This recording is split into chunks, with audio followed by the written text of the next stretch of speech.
मित्रांनो, AI chatbots आता आपल्या आयुष्याचाच एक भाग झालेत. अगदी साध्या साध्या गोष्टींसाठी पण आपण आता गुगलवर सर्च करण्याऐवजी चॅट जीपीटी किंवा जेमिनीशी चर्चा करतो. कितीतरी लोक तर फक्त टाइमपास म्हणून पण चॅटबॉट सोबत गप्पा मारत बसतात. पण एआयचा असा अतिवापर किती खतरनाक ठरू शकतो हे आता जगासमोर आलंय. अमेरिकेत एका व्यक्तीने आपल्याच आईची हत्या करून स्वतःला संपवण्याची घटना घडली आहे. आणि या सगळ्यात मुख्य आरोपी ठरलाय चॅट जीपीटी. नेमकं काय घडलंय आणि चॅट जीपीटीचा यात कसा संबंध आलाय पाहूयात. मी सुदेश आणि तुम्ही पाहताय टेक भारी. अमेरिकेतल्या फ्लोरिडामध्ये एका 56 वर्षाच्या व्यक्तीने आपल्या वृद्ध आईची हत्या केली आणि त्यानंतर स्वतःचं जीवन संपवलं. या व्यक्तीचं नाव होतं स्टाइन एरिक. या घटनेनंतर त्या व्यक्तीच्या कुटुंबियांनी चॅट जीपीटी बनवणाऱ्या ओपन एआय या कंपनीवर खटला दाखल केलाय. त्यांनी असा दावा केलाय की स्टाइन एरिक हा मानसिकरित्या आजारी होता आणि अनेक दिवसांपासून चॅट जीपीटी सोबत संवाद साधत होता. या दरम्यान चॅट जीपीटीनेच त्याला हत्येसाठी तसंच स्वतःला संपवण्यासाठी प्रोत्साहन दिलं. खरं तर हे प्रकरण डिसेंबर मधलं आहे, पण इलॉन मस्कने याबाबत ट्विट केल्यामुळे ते पुन्हा चर्चेत आलंय. कोर्टात दाखल केलेल्या दाव्यात असं म्हणलंय की चॅट जीपीटीने स्टाइन एरिकला भावनिक जाळ्यात ओढलं. या चॅटबॉटने एका काल्पनिक पात्रासारखं वागून त्याच्याशी जवळीक साधली.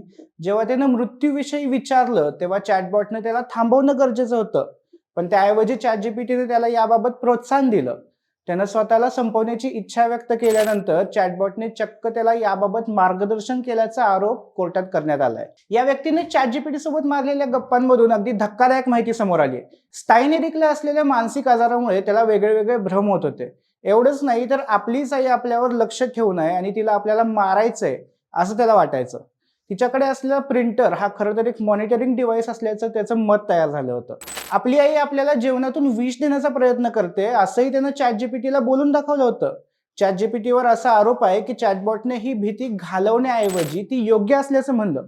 एवढंच नाही तर त्याला आणखी खतपाणी घातलं. याची परिणिती म्हणून स्टाइन एरिकनं अखेर आपल्या आईची हत्या केली आणि स्वतःलाही संपवलं. इलॉन मस्कने याबाबत एक्सवर प्रतिक्रिया दिल्यानंतर हे प्रकरण आणखी चर्चेत आलंय. हे सगळं नक्कीच धक्कादायक आणि चिंताजनक आहे असं म्हणत मस्कने एआय कंपन्यांच्या सुरक्षेवर प्रश्नचिन्ह उपस्थित केलंय. इलॉनच्या मते जर एआय वर नियंत्रण आणलं नाही तर ते मानव जातीसाठी धोकादायक ठरू शकतं. चॅट जीपीटी बनवणाऱ्या ओपन एआय या कंपनीने मात्र या सगळ्यात अगदी सावध पवित्रा घेतलाय. कंपनीने म्हणलंय की त्याचे सेफ्टी फीचर्स अशा प्रकारचे संवाद रोखण्यासाठी काम करतात, पण युजर्स काही वेळा विशिष्ट प्रकारे प्रश्न विचारून या फीचर्सना बायपास करतात. कंपनी आता त्यांच्या सेफ्टी प्रोटोकॉलवर अधिक काम करत असल्याचं ओपन एआयने स्पष्ट केलंय. पण चॅट जीपीटीवर अशा प्रकारचा आरोप होण्याची ही पहिलीच वेळ नाही.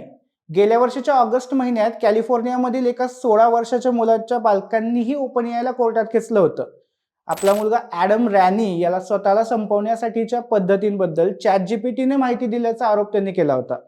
तर गेल्या वर्षी नोव्हेंबर महिन्यातच चॅट जीपीटी विरोधात असे कित्येक खटले दाखल झाले होते, ज्यामध्ये त्यांनी वापरकर्त्यांना सेल्फ हार्म करण्यास प्रोत्साहन दिलं. तसंच त्याबद्दल मार्गदर्शनही केल्याचा आरोप या खटल्यांमध्ये करण्यात आलाय. यातल्या 4 प्रकरणांमध्ये वापरकर्त्यांनी अखेर स्वतःला संपवल्याचंही समोर आलंय. जॉशुआ नावाच्या एका 26 वर्षीय तरुणाने स्वतःला संपवण्याबद्दल विचार व्यक्त केल्यानंतर चॅट जीपीटीने त्याला यापासून परावृत्त करणं गरजेचं होतं, पण त्याऐवजी त्यांनी शस्त्र कुठून मिळवता येतील याबद्दल माहिती दिली. एकूणच एआय चॅटबॉट्सवर अति अवलंबून असणं आणि त्याच्याकडून प्रत्येक गोष्टीत सल्ले मागणं किती धोकादायक आहे ह्यात आपल्याला हळूहळू लक्षात येत आहे. कदाचित हे समजायला आपल्याला उशीरही झाला असेल, पण इथून पुढे कदाचित कंपन्या त्यांचे चॅटबॉट्स अधिकाधिक सुरक्षित कसे होतील याकडे लक्ष देऊ लागतील. हे व्हायला किती वेळ लागेल किंवा कंपन्या खरंच तसं करू शकतील का हे नंतरचे प्रश्न. सध्या तरी आपण स्वतःच एआयचा वापर किती करायचा, चॅटबॉट सोबत किती गप्पा मारायच्या आणि किती खाजगी माहिती शेअर करायची याबाबत नियंत्रण बाळगणं गरजेचं आहे. मित्रांनो, कितीही झालं तरी एआय हे मशीन आहे, त्याला मानवी भावना नसतात. त्यामुळे तणावात असाल किंवा कोणत्याही अडचणीत असाल तर एआयशी गप्पा मारण्याऐवजी एखाद्या प्रोफेशनल थेरपिस्ट किंवा डॉक्टरांशी बोला. एआय सगळं बरोबरच सांगेल असं नसतं. तुम्ही जर पालक असाल तर तुमची मुलं एआयचा वापर कसा करत आहे याकडे लक्ष द्या.